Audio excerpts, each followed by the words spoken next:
Well, hello and welcome once again to the DCL podcast, where we're inviting you to sit back, relax, and we'll be on our way shortly.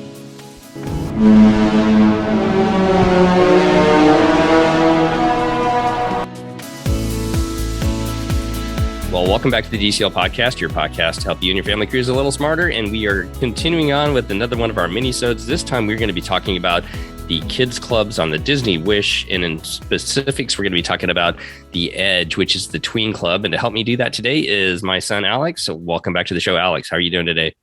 Hello, I'm doing pretty good. How about you? Not too bad. We just got off the Disney Wish last week. Before we talk about the Edge, which you are our Edge expert, what were your overall thoughts about the Disney Wish? I thought it was a pretty good ship. I do agree with my mom on saying that it feels more like it was meant to be like you go to the parks for a couple of days and you go on the cruise as something else to do. It also may have to do with the fact that it's one of the inaugural cruises, but it felt very overcrowded. Yeah, there's a lot more people. This was the second paid cruise. Well, that's not true. It was the second cruise after the inaugural sailing, the DVC sailing, so that pretty much anybody could book. And so it was a full ship, wasn't it? Yeah, it was very full. All right. But what did you think about the stateroom? Our stateroom this time, we had our typical veranda stateroom. How would you compare it to the other ships? I thought it was really nice. This has to do with the fact that we were on a bump out, but it feels like the veranda was much bigger than the other ships. I feel like the beds were more comfortable. The sheets felt more like, I guess, high quality. In the staterooms, there's finally making a USB-C plug. Like a dedicated USB-C plug. I think there was actually one up by your bed too, right? There were two USB ports on the light that was up in the top bunk. So usually, because Andrew's gotten too big, he's got to sleep on the lower bunk. You're on the top bunk. So for your kiddos who have got their electronics with them, they've got two USB plugs up there for you to stay connected as well, right? Yeah. Anything else stand out? What did you think about what did you think about the barbecue and the different pool deck food options? Okay, so this ship definitely has like the best overall food options, especially up there on the deck, because this one has barbecue food, more so like American food. It's kind of like foods from the world. There's a Mexican place, there's an Italian place, there's, as you said, the barbecue place, and then there's also a place that's kind of a mix between like American and German food. Well, first of all, they had burgers, but they also had hot dogs and like pretzel buns, which were really good. And then they had normal hot dogs. They had sausages. I think they had bratwurst, but I'm not sure. But overall, it was very good. Some different things. What were your thoughts of the Mexican food? Because I knew you had that the first day. You had like a kind of chicken burrito. Oh, it was so good. I mainly got the fajita beef, but on the first day I did get the chicken burrito, and it was really. It tastes basically exactly like Chipotle, and it's kind of in the same style. Where like, you walk up, they ask you if you want a bowl, tacos, or a burrito, and then you have a line of different ingredients that you choose from. So Chipotle, yeah. I mean, who does not like Chipotle these days, especially kids? That when you're trying to feed your kids, Chipotle gives you a lot of food, and the kids love them, right, Alex? Yeah, it's also very fulfilling. Yeah. All right, we are going to turn to the Edge, which is your age. How old are you now, Alex? I am 12. Turn 13 next April. Okay, turn 12 this year, going on 13 next year. So just to kind of remind everybody, the Edge is the tween club. Well, the Edge experience, and I'm just going to read this, what Disney says about the Edge. Now, tweens have their very own space to play, make new friends, and participate in a variety of awesome activities. While the Edge experience aboard each pair of ships differs, the idea behind them is the same. The Edge provides guests ages 11 to 14 with their own special hangout where they can connect with their tweens from around the world, equipped with high-tech entertainment, including flat-screen TVs, computers, and video games, and featuring daily guided activities. This interactive play space is bound to become your tween's favorite on-ship destination. And it is usually open between about 10 a.m. to 1 a.m., depending upon the ship and depending upon the sailing. Was it open that late, Alex? It depends on the time zone and the time change you're experiencing, because most of the time it's open till 12. On the Greece cruise we did, when we changed time zone so it was a 9-hour difference from here to there, they started closing at 11, which would have technically been 12 on the time that we were used to. I think on the I don't think I've been to the Edge on the Wonder. On the Fantasy, they closed it at 11 or at 1. Okay, but on this sailing with the Wish, you said it closed at midnight, right? Close at midnight every day. Yes. Okay, let's get your thoughts about the Edge. So brand new ship, a little bit bigger space. Where is the Edge located on the Disney Wish? So the Edge is currently located at Deck 5 aft. So basically, an example of what you would do, say you took the elevators down and were facing towards the staircase, you would walk out and it'd be to your right. And there'd be a little table with candles and then a little like banner above it that says Edge, and there's a doorway that curves into the Edge. Before you can get into the Edge, you kind of have to go in there and meet up with counselors, and they give you what, a sticker of some sort? Yes. So during the open house, which I highly recommend that you go to all the different youth activities areas. If you go into the Edge, they will give you a sticker if they see on the, because they have like a little list of everyone that is 11 to 14, I think it is. So basically everyone that is eligible to go to the Edge, and you'll walk in there and it'll say, hey, can I get an Edge sticker? I'm interested in going here. And they'll say, okay, what's your name? How old are you? And what's your cabin? And what's your cabin number? And you'll say, and for me, I would say, hi, I'm Alex. I'm room blah blah blah blah. I'm 12 years old, and I'm sailing with my parents. They'll check you off the list, and they'll give you a sticker to put on your key card. Okay, and then do you have to show that every time you go into the Edge? Yes, on the shorter sailings, yes, every time you go in the Edge, you have to show your key card. But on the longer sailings, like I would say, like 5 to like up to the longest sailings, eventually they'll just figure out who you are, and they'll recognize you from if you go there often enough, and they'll just stop checking it. One caveat, and for parents too, is if your kids are 10, they will allow an exception to come into the Edge as well. So if your kids are a little bit older, kind of grown out of the Oceaneers Club and Lab and the younger kids clubs and want to go up to the Edge, and I think you have to sign a waiver for it, but you can go up there and talk to the counselors up there about getting them in. And it also works a lot for maybe, you get that kid that's 10 and their siblings 11 or 12 or something like that, and they want to kind of hang out with their sibling up in the club. You'll see that a lot as well. So what was your overall thoughts about the Edge on the Wish? Was it a bigger space compared to the Magic and the Wonder and the Dream, which is the biggest ship you've been on to prior to the Wish? I would say it's a pretty good size compared to all the other Edges. It does feel a little bit smaller, but that's mainly because it's more long than like a square shape, as most of them are. Overall, I would say it's a very good Edge. As like video game wise, they have on one side they have I think 4 Xbox Series X's, and on the right side they have 5 PS5s. Were those usually busy pretty much every time you went up there? Were people playing on them? Yeah, pretty much. You can usually find like one. Every once in a while, you'll find one of them that's open because there's either like a group of people playing on one, or just there's not a lot of people in the Edge at that time. Oh, and also one other thing I forgot is that they also have 2 Nintendo Switches. How are the chairs? They look like they got some new chairs, and they're a little bit more comfortable than like the Magic and the Wonder. Yeah, they're a lot more comfortable than your choices of the metal chair or the foam cube, which are usually the choices on the Wonder and the Magic. On this one, they have like different like cushioned bar stools. They have 2 couches, 2 couches that are squished together to kind of make one big couch. And then they also have a bunch of different kind of like foam blocks that are shaped like logs that have like a little screen printed design on them, which are pretty fun. And then so say you just walked in, on the left side, there's like a fully padded, like, I guess, bench, which sits in front of a TV, which has these little skateboard things that you can either use as like a footrest or a little desk. Okay, cool. And was there, I think they were going to add a beverage station or something like that. Did they have that in there? As is in the vibe on most of the other ships, they didn't have a smoothie bar, but they did have a mini fridge that they restocked every day that had Fanta, Coke, Diet Coke. I think one time they had Sprite, and they also have ginger ale and water. Well, that's kind of cool, because to get up to deck 11 where the beverage station is, that's quite a hike from deck 5 from on the Wish, because that's a pretty big ship, isn't it? Yeah. So if you're in the middle of that, that battle on the PlayStation or something like that, and you need that beverage to keep you going, you've got it down there for you. Yeah, and you need your mid-game refreshments. Your mid-game refresh. Okay, let's go back. So you recommend going to the icebreakers, which usually happen the first night. You can find that in the app. Generally, it'll be open house when you first get on the ship, and then eventually they'll have icebreakers listed. Generally, I think it's right after dinner. Why do you recommend the icebreakers and attending that? Personally, I recommend it because, well, first of all, right after it, they have like a meet your counselors thing, so you get to know all the other people. You get to know the people that are going to be running the area, get to know them.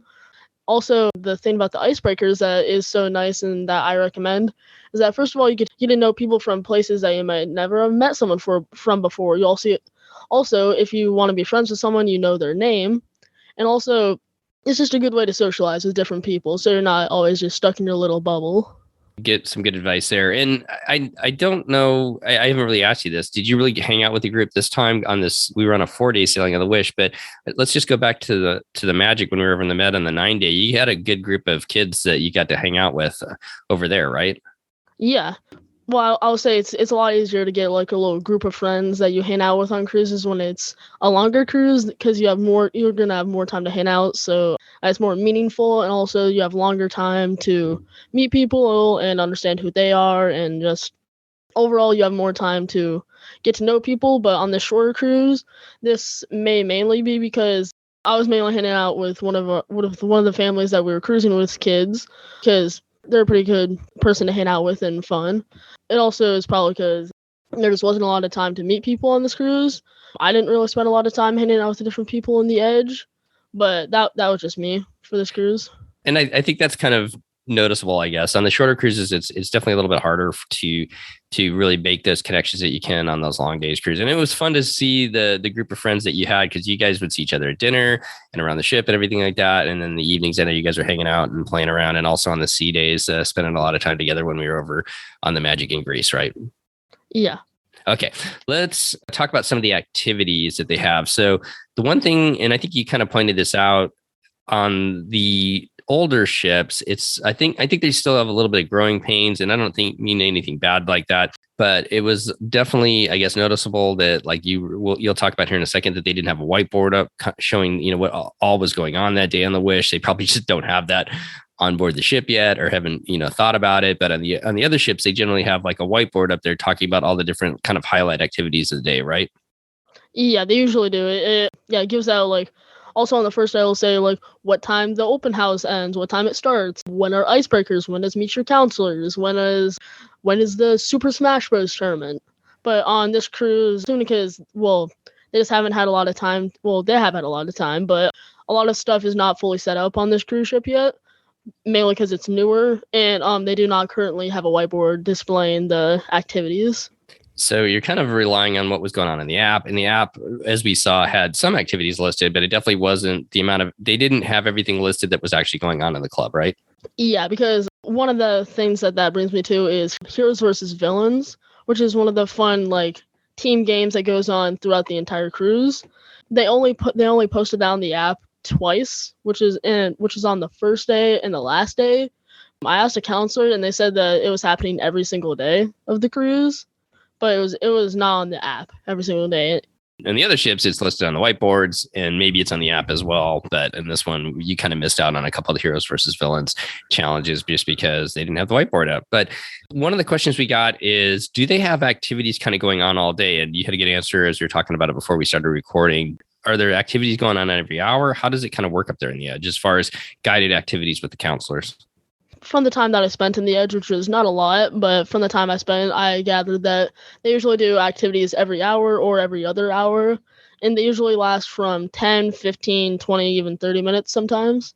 Okay. And what were some of the activities besides Heroes versus Villains? And Heroes versus Villains is kind of one of those things that when you go to the icebreakers, I think that's when they're going to split you up into one side or the other. And then it could be anything from like Wordle challenges to manhunts around the ship to scavenger hunts and things like that. And then you kind of like gather points as the cruise goes along to find out who's going to win. Besides that kind of fun Heroes and Villains, what other things did they offer on this ship? Do you remember? Every once in a while, they would have a Super Smash Bros tournament. On the last day, there was a chess tournament, which was pretty cool. But there was like a whole Edge Uno tournament every once in a while. They did do one scavenger hunt, I think, around the ship, but that wasn't posted. And because after on the last day, I asked one of the counselors what all the activities were.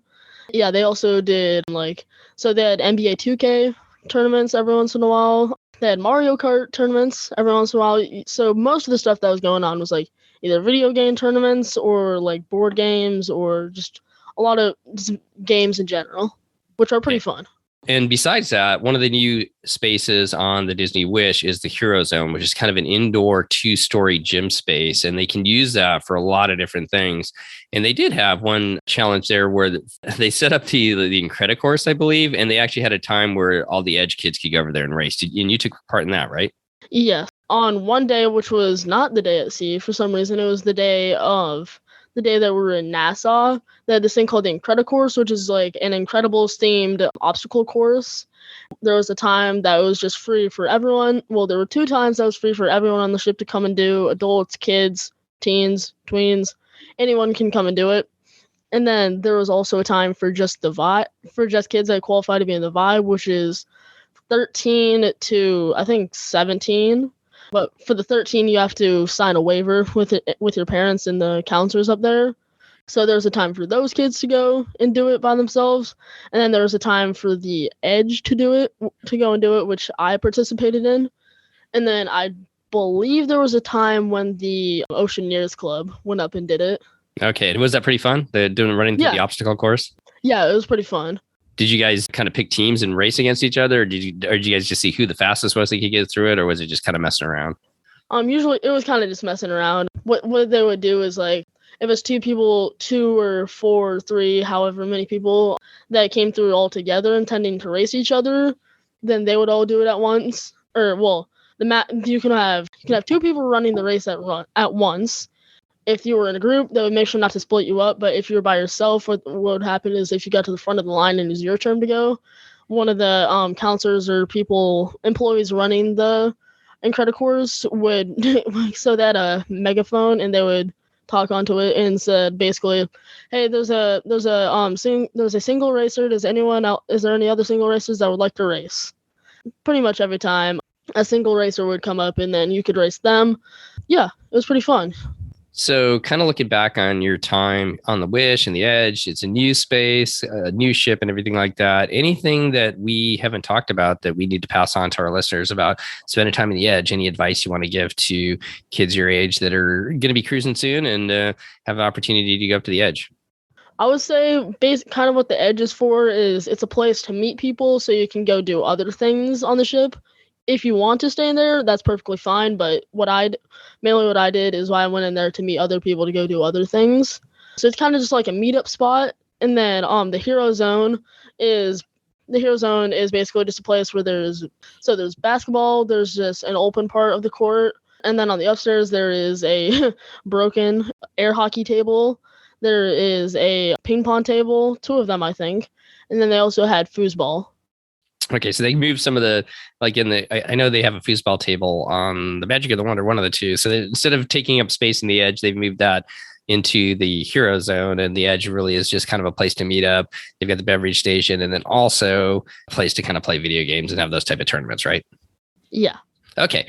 Well, thank you so much, Alex, for coming on and helping our listeners learn a little bit more about the Disney Wish and the Edge on this quick minisode. I guess one last chance. Any other thoughts that we didn't talk about that we should talk about today?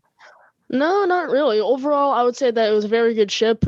It's definitely made more for like the short-term cruises. But overall, I would say it was a very good ship and it's one of my favorites, actually.